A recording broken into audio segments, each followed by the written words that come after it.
All right, Israeli Prime Minister Benjamin Netanyahu, one of the world leaders, now praising the Iranian protesters who are challenging the rule of their country's hardline regime. Meanwhile, North Korean dictator Kim Jong-un with another warning for the United States today as part of his New Year's address to the people.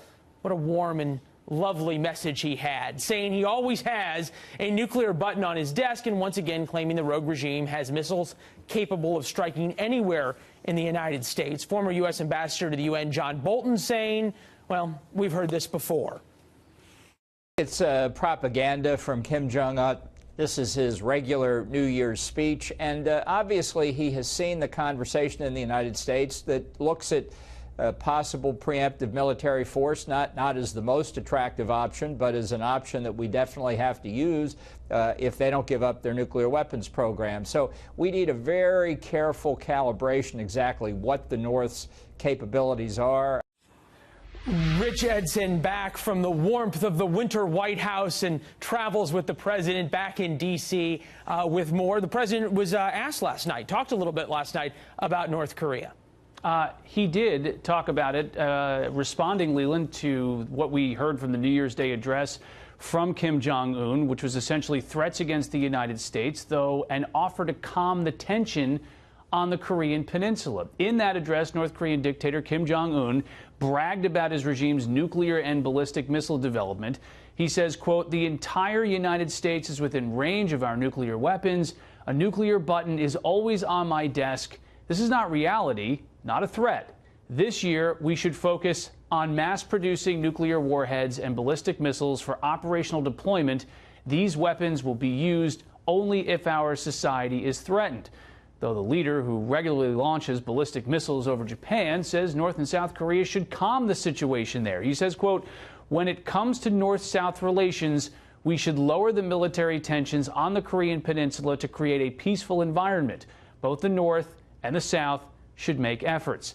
He even says North and South Korea should meet to discuss North Korea sending athletes to the Olympics in South Korea next month. President Trump, in response to all this, says, "We'll see." His administration says it continues pressing other countries to cut off North Korea. Secretary of State Rex Tillerson says the U.S. and North Korea would begin discussions only when Kim changes his behavior, Leland.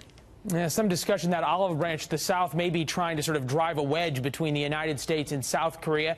That's in one side of the world. The other side of the world, we have these Iranian protests turning deadly. President Trump responding to them very differently than his predecessor, right? That's what his administration is contending. It will be different, though it remains to see what exactly this administration is going to do. As Iran's president is now saying, they have the right to protest, though the demonstrators, as he said, should not make the public feel concerned about their lives and security. Iranian state media report more than 10 are dead, and there was an attempt to seize military and police installations. Meanwhile, world leaders are weighing in on what's going on in Iran, in particular Iran's enemies, like Prime Minister Benjamin Netanyahu of Israel. Brave Iranians are pouring into the streets. They seek freedom, they seek justice, they seek the basic liberties that have been denied to them for decades. Iran's cruel regime wastes tens of billions of dollars spreading hate. This money could have built schools and hospitals. No wonder mothers and fathers are marching in the streets. The regime is terrified of them, of their own people. Thousands are protesting a poor economy while Iran engages in costly proxy wars across the Middle East. These are the largest protests in Iran since 2009. Yeah, since the Green Revolution. Important question, though. We discussed this a little bit yesterday. We've heard from President Trump on Twitter a number of times supporting these Iranian protesters, saying the world is watching. We just heard from the vice president also saying that we can't let these protesters down, saying the United States in some way, yet to be determined, is going to stand up for these protesters. What about the reaction from Europe? So often it's the Europeans who can't wait to jump out in front of any kind of human rights violations. You've got people being killed in the streets of Iran. Anything from the Brits, the Germans, the French, the Italians?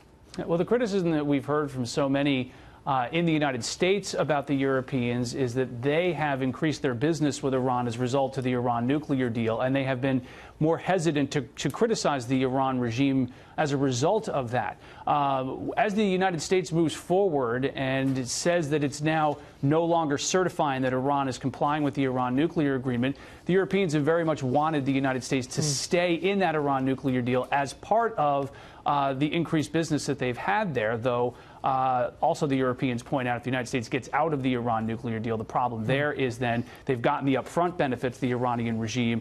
However, the United States, by reimposing sanctions, a lot of that money's already gone to the Iran regime. Yeah, and as Prime Minister Netanyahu pointed out, we know where at least a lot of that money was spent by the Iranian government. Rich Edson, Washington, D.C., more on this as it happens, certainly at the State Department this week. Thanks, Rich.